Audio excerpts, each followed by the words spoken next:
அன்பு தமிழ் நெஞ்சங்களுக்கு ஆஸ்ட்ரோ தமிழ் ராஜாவின் அன்பான வணக்கங்கள்.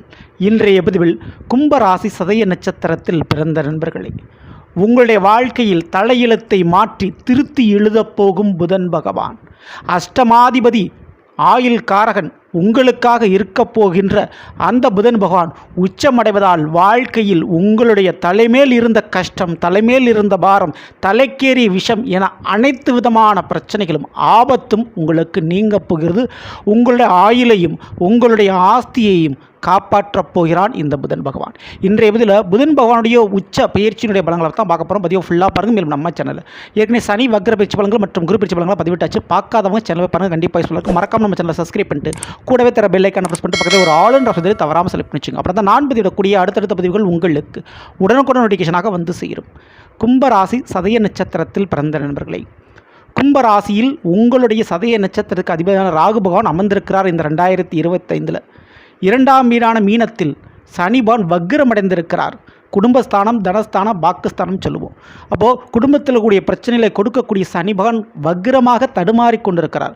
அப்போது குடும்பத்தில் கெட்டது நடக்காது, பண விஷயத்தில் கெட்டது நடக்காது, வாக்கு விஷயத்தில், வார்த்தை விஷயத்தில் கெட்டது நடக்காது.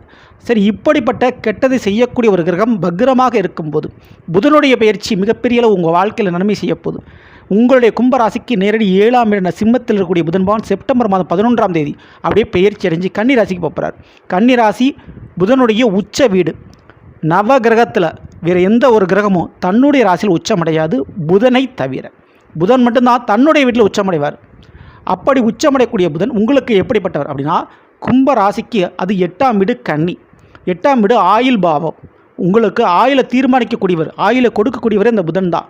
ஆயுள் காரகன் சனி பகவான் என்றாலும் உங்களுக்கு ஆயுள் ஸ்தானாதிபதி இந்த புதன் பகவான்.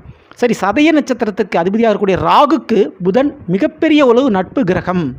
சரிங்களா? எண்ணம் சொல் செயல்னு சொல்லுவாங்க. அந்த செயலை செய்ய வைக்கக்கூடிய கிரகம் ராகுவாக இருந்தால் அந்த எண்ணத்தை உருவாக்கக்கூடிய கிரகம் புதனாக இருப்பார். அப்படி உங்களுடைய எண்ணத்தை செயலாக மாற்றக்கூடிய ஒரு சான்ஸ் இந்த ஒரு வருடத்தில் கிடைக்க போது, புதனுடைய உச்ச பயிற்சியில் கிடைக்க போகுது. இந்த புதன் பகவான் உங்களுடைய கும்பராசிக்கு 5ஆம் இடம் மிதுனத்துக்கு அதிபதியாக இருக்கக்கூடியவர். அப்போது முதல்ல பிள்ளைகள் விஷயத்தில் இருந்த பிரச்சனை, பிள்ளைகளால் ஏற்பட்ட மன கஷ்டம், உங்களுடைய பிள்ளைகளுடைய தலையெழுத்து நிச்சயம் மாறும். உங்கள் பிள்ளைகளுடைய திருமண வாழ்க்கையில் ஏற்பட்ட பிரச்சனைகள் மாறும். மேலும் உங்களுடைய காதல் வாழ்க்கையில் ஏற்பட்ட பிரச்சனைகள் மாறும். அதிலிருந்து ஆபத்து, பிரச்சனை, கஷ்ட நஷ்டங்கள் இனி மாறப்போகுது. பிள்ளைகளுக்கு வந்த கண்ட பிரச்சனை நீங்கும். உங்களுக்குமே ஆயுள் அதிகரிக்கும். உடல் ரீதியாக இருக்கக்கூடிய பிரச்சனையிலேருந்து தப்பிப்பீங்க. முக்கியமாக நரம்பு சம்பந்தமான பிரச்சனை, பல் சம்பந்தமான பிரச்சனை இருந்தால் அது குறையும் மறையும். எழுத்துப்பூர்வமான இருக்கக்கூடிய விஷயங்கள், அதாவது நீங்கள் யாருக்காவது ஒரு ஜாமீன் கேரண்டி கையெழுத்து போட்டிருப்பீங்க, சொத்து பத்திரங்களில் வில்லங்கங்கள் இருந்திருக்கும், அல்லது ஏதாவது ஒரு கான்ட்ராக்ட் வேலைக்கு ஒப்பந்தத்தில் நீங்கள் சேர்ந்துருப்பீங்க. அதனால் வாழ்க்கையில் முன்னேற முடியாமல் சில பிரச்சனைகளையும் சில கோர்ட்டு கேஸ் வழக்குகளையும் சந்திச்சுக்கிட்டு இருந்தால் அதிலிருந்து ஒரு விடுதலை உங்களுக்கு கிடைக்கும்.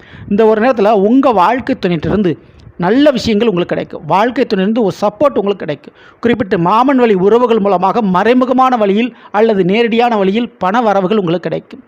படித்த படிப்புக்கேற்ற ஒரு வேலை உத்தியோகம் வெளிநாட்டிலோ வெளி மாநிலத்திலோ அமையக்கூடிய வாய்ப்பு இந்த சதய நட்சத்திரக்காரர்களுக்கு உண்டு. இந்த ஒரு நேரத்தில் பணம் கொடுக்கல் வாங்கல் விஷயத்தில் கொஞ்சம் கண்ணும் கருத்துமாக கவனமாக இருந்துக்கிறது நல்லது. மறைமுகமான வழிகளில் பண வரவுகள் உண்டு. இந்த நேரத்தில் crypto currency, share market, trading, ஒரு பெட்டு, ஒரு போட்டி, இந்த மாதிரி விஷயத்தில் கலந்துக்கிட்டு அதில் ஜெயிச்சு அதனால் பண வரவுகள் கிடைக்கக்கூடிய பாக்கியம் இருக்குது. மிக முக்கியமாக நான் சொன்ன மாதிரி தலையெழுத்தை மாற்றப் போகிறார் இந்த புதன் பகவான் உச்ச பயிற்சியார். உங்களுடைய வாழ்க்கையில் உங்களை ஒரு இடத்தை மாற்ற போகிறாரு. வாழ்க்கை துணை விஷயத்தில் ஒரு மாற்றத்தை செய்ய போகிறாரு. வாழ்க்கை துணையால் ஒரு வருமானம் உங்களுக்கு கிடைக்க போவது உறுதி. சரிங்களா? ஸோ வருமானமாக இருக்கலாம், சொத்தாக இருக்கலாம், ஏதோ ஒரு விஷயமாக உங்களுக்கு கிடைக்க போவது உறுதி.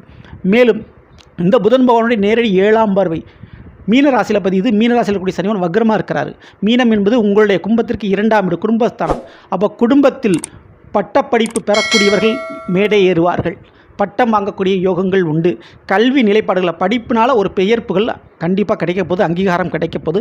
வார்த்தையால் ஏற்பட்ட வழக்கு பிரச்சனை, வார்த்தையால் ஒரு பேசி சண்டை சச்சரவு ஏற்பட்ட அந்த உறவுகள் இனி ஒன்று சேருவார்கள். இனி நல்ல விதத்தில் குணம் மாறக்கூடிய வாய்ப்புகள் இங்கே உண்டு. மேலும் புதன் பகவானுடைய பார்வை, அதுவும் உச்ச பார்வை 2ஆம் வீட்டில் பதிகிறதுனால பண வரவுகளுக்கு ஒரு தடை இருக்காது. எந்த ஒரு பணத்துக்காக, எந்த ஒரு சொத்துக்காக, எந்த ஒரு வருமானத்துக்காக நீங்கள் சண்டை போட்டு யுத்தம் பண்ணி ரொம்ப கஷ்டப்பட்டு போராடிக்கிட்டீங்களோ அது இப்போ வந்து சேரப்போகுது உங்கள் வீட்டில். அதில் எந்த விதமான மாற்று கருத்தும் இல்லை. ஆக மொத்தம் குடும்பம் என்பது நிலையான முறையில் உங்களுக்கு உருவாகி அந்த குடும்பத்தில் வருமானமும் வந்து சேர்ந்து உங்கள் குடும்பத்தில் ஒற்றுமை சந்தோஷமும் கிடைக்க போகுது. இந்த ஒரு நேரத்தில் கலகம் முடிய போது குடும்பத்தில் நிம்மதி நிச்சயமான முறையில் உண்டு. நீங்கள் செய்ய வேண்டிய பரிகார வழிபாடுகள் என்று எடுத்துக்கிட்டால் ஜென்மத்தில் ராகுபவன் வந்திருக்கிறாரு, புதன் 8ல் அமர்ந்திருக்கிறாரு. அப்போது ஆதிசேஷன் மேல் படுத்திருக்கக்கூடிய ஸ்ரீ ரங்கநாத பெருமாளை நீங்கள் வணங்க வேண்டும் புதன்கிழமை என்று. தவறாமல் வணங்கிட்டு வாங்க, மிகப்பெரிய அளவு நன்மை நடக்கும். இந்த பதிவு பிடிச்சிருந்த லைக் பண்ணுங்கள், மற்றும் ஷேர் பண்ணுங்கள், மறக்காமல் நம்ம சேனலை சப்ஸ்கிரைப் பண்ணி வச்சுங்க. அடுத்த பதில் சந்திப்போம். நன்றி, வணக்கம். அன்பு தமிழ் நெஞ்சங்களுக்கு ஆஸ்ட்ரோ தமிழ் ராஜாவின் அன்பான வணக்கங்கள்.